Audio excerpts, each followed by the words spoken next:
시작할게요.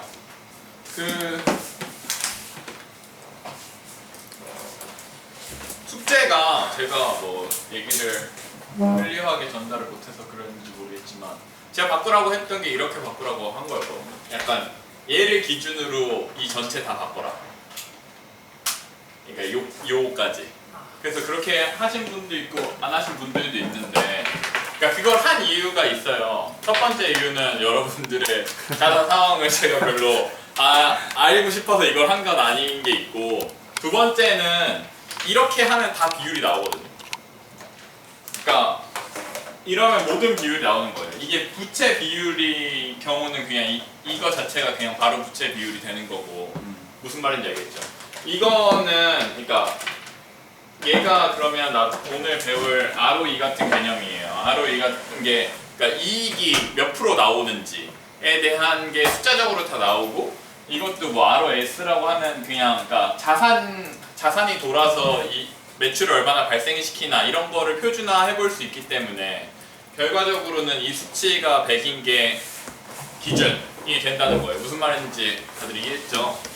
그래서 지금 시작하기 전에 좀 여러 가지 얘기들을 할 텐데,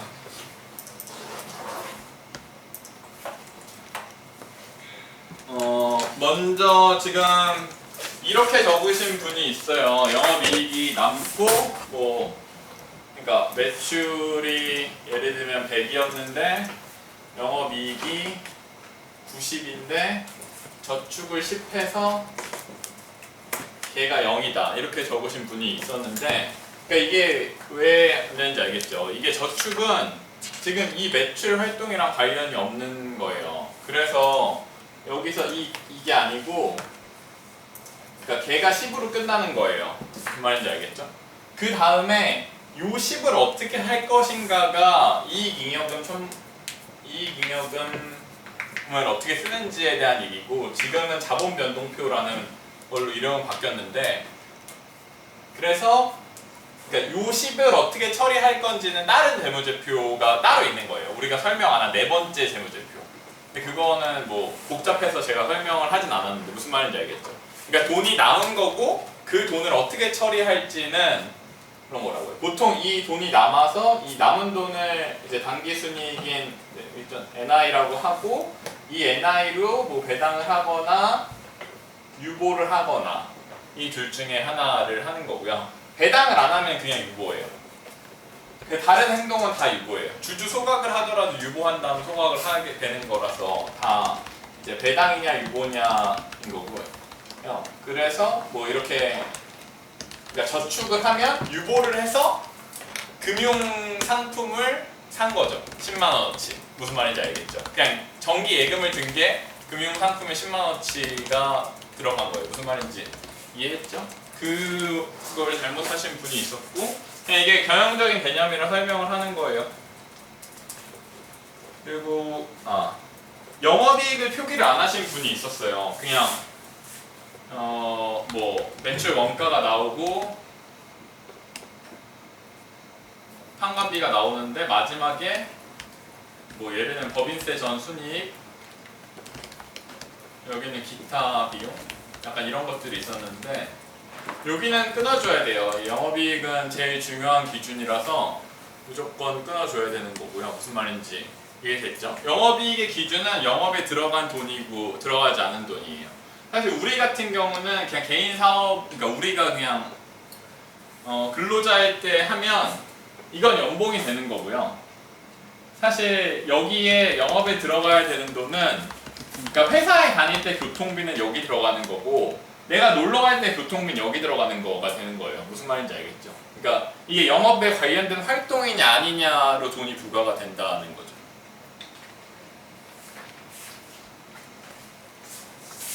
그게 여러분들이 하면 이번에 좀 도움이 됐죠? 약간 그럼 기업 재무제표를 볼 때도 얘네가 어떤 식으로 해놓은지 알게 될 거예요. 그리고 자본을 100으로 환산했다면 이게 다 나머지도 다 같은 비율이 된다는 거고, 책 얘기를 하면 이제 워렌 버핏이 계속 자기의 스승은 벤자민 그레이엄이라는 엄청난 사람한테 많이 배웠다라고 하는데 워렌 버핏은 벤자민 그레이엄이 가르친 대로 투자를 안 해요. 약간 전 워렌 버핏을 개인적으로 얘기하는 방식은 별로 안 좋아하는 방식들도 있는데 그게 되게 자기는 막 스승을 너무 존경하는 착한 제자이요를 되게 뭔가 강조하려고 일부러 저렇게 얘기를 하는 느낌인데 워렌 버핏한테 더 영향을 많이 준 사람은 오늘 읽은 책인 필립 피셔예요. 이 책이 그래서 가장 중요한 책이고 이 책은 이제 찰리 먼거가 이 필립 피셔의 생각을 주입한 건데 그때 처음에 얘기했었는데 그냥 복습 차원에서 다시 얘기하면 벤자민 그레이엄은 그냥 그러니까 주식이라는 걸 아무거나 사서 아무거나 팔면서 그냥 막 누가 돈을 벌고 누가 돈을 잃는 거였다면 벤자민 그레이엄이 싸게 사서 비싸게 팔아야 된다라는 걸 만든 거예요. 약간 이거를 지금 여러분이 이해하기에는 뭔가 그게 당연한 거일 수는 있어도 그 문장이 없었을 땐 당연하지 않은 거였고 뭐 콜루머스의 달걀 같은 거겠죠. 어쨌든 벤자민 그레이엄은 그걸 만들었는데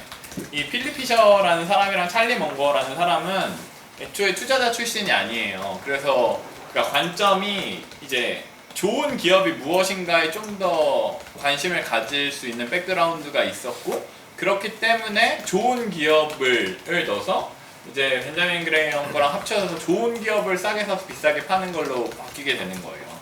근데 여전히 워렌 버핏이 따랐던 투자 스타일은 이 필립 피셔 스타일이 맞다고 하는 거고 실제로 워렌 버핏은 더 필립 피셔처럼 싸게 사서 비싸게 팔지도 않고 필립 피셔도 진짜 안 팔았잖아요. 책 다 보셨으면 알겠지만 뭐 그렇기 때문에 가장 중요한 투자 이론가라고 할 수 있어요. 하지만 벤자민 그레이엄이 여전히 벤자민 그레이엄한테 빚지고 있는 건 많은 건 벤자민 그레이엄이 그냥 투자 이론이라는 걸 처음 만든 사람이어서 여전히 워렌 버핏의 스승인 건 당연히 분명한 거고요. 그 사람이 얘기하는 것 중에 이제 안전마진이랑 미스터 마켓 이런 등등의 개념이 있는데 안전마진은 오늘 되게 중요하게 이따 설명을 할 거고요. 그리고 성장주에서도 이런 얘기를 설명을 할 겁니다. 책은 여러분들이 그래서 읽은 거고요. 지난번 거를 좀 복습을 잠깐 하고 넘어갈게요. 이제 투자란 철저한 분석하에 원금의 안정성과 적절한 수익성이 보장되는 행위를 의미한다고 그랬죠. 그러니까 오늘 이 철저한 분석이라는 게 분석의 시작을 할 거예요. 어떻게 철저한 분석을 할 수 있을까에 대한 얘기를 할 거고 가치평가에 대한 얘기를 오늘 할 거고요.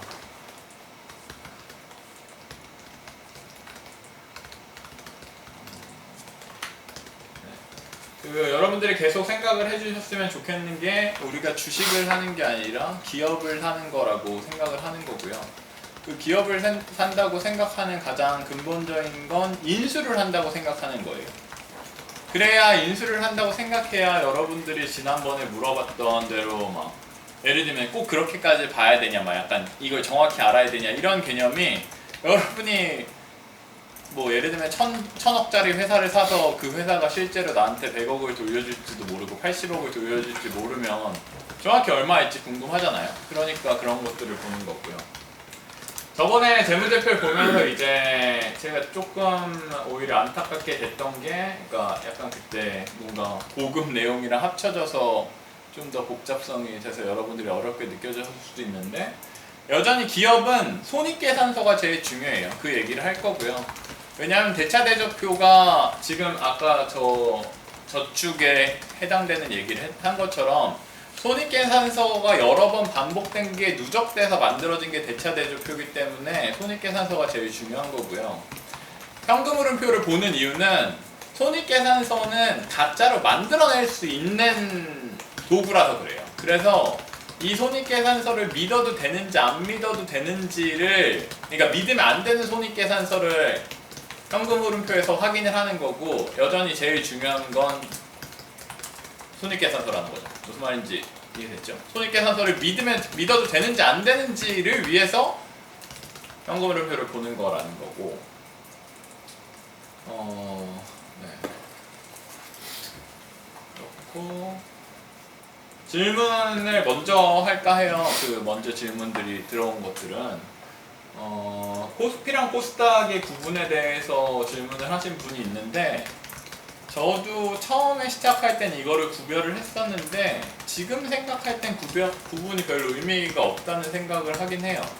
의미가 가장 있는 부분은 약간 뭔가 시장의 인식이나 그런 등등인데 제도적인 건 별로 차이가 없고요. 사실 약간의 차이가 있는 건 그냥 코스피에 투자하는 펀드, 코스닥에 투자하는 펀드에서 그것도 여전히 뭔가 수급 문제로 이슈가 될 수 있는데 저는 그런 것들이 다 되게 마이너한 요소라고 생각을 해서 제가 주장하는 건 별반 차이가 없다라고 하는 거고 저도 처음에는 코스피를 위주로 투자를 해야 된다라고 생각해서 투자를 했었는데 결국 그거 자체가 코스닥이 더 그러니까 감사 기준이 낮아서 개새끼들이 많다 막 약간 이런 믿음 같은 건데 저는 지금 상황에서는 그렇진 않은 것 같아요. 제가 생각하기에는 뭐 여전히 장난을 칠 거면 코스피에 속해도 장난을 칠 수 있고 그게 피랑 닭의 차이는 별로 아닌 거라고 생각하고 있고요. 그 저번에 배당 주식 소각에 대한 얘기가 나왔는데 그거는 중요하니까 다시 얘기를 할게요. 찍어야 돼. 아, 네.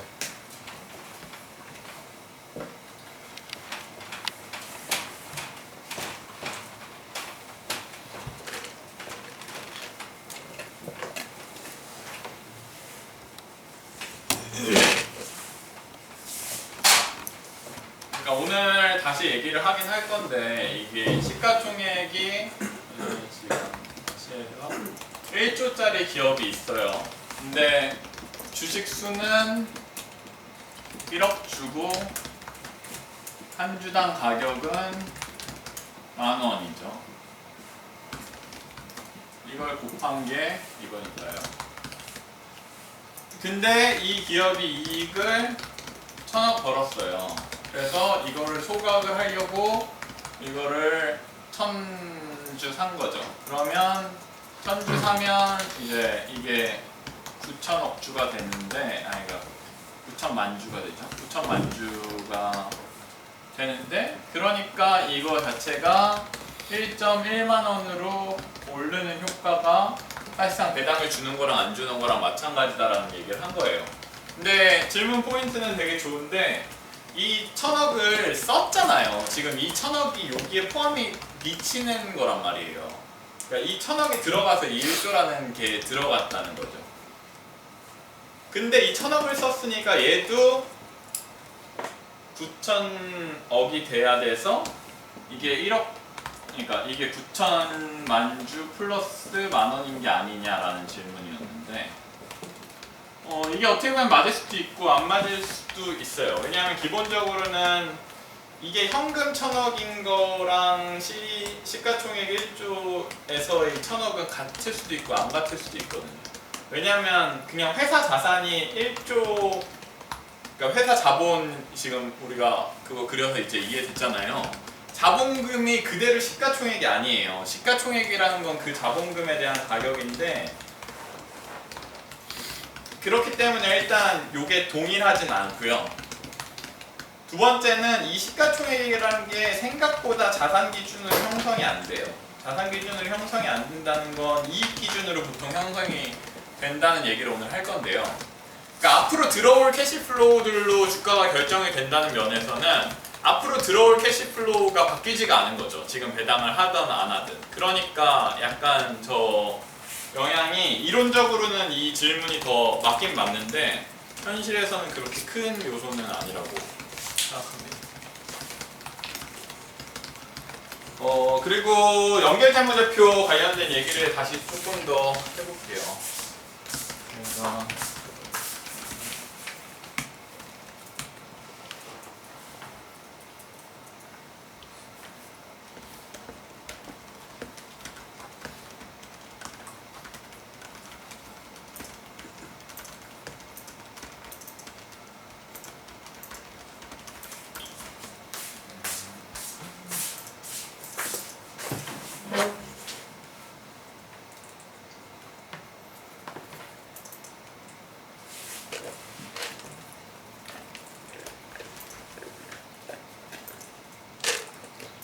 이게 지금 발생하는 이런 것들이 지금 케이스를 보면 이렇거든요.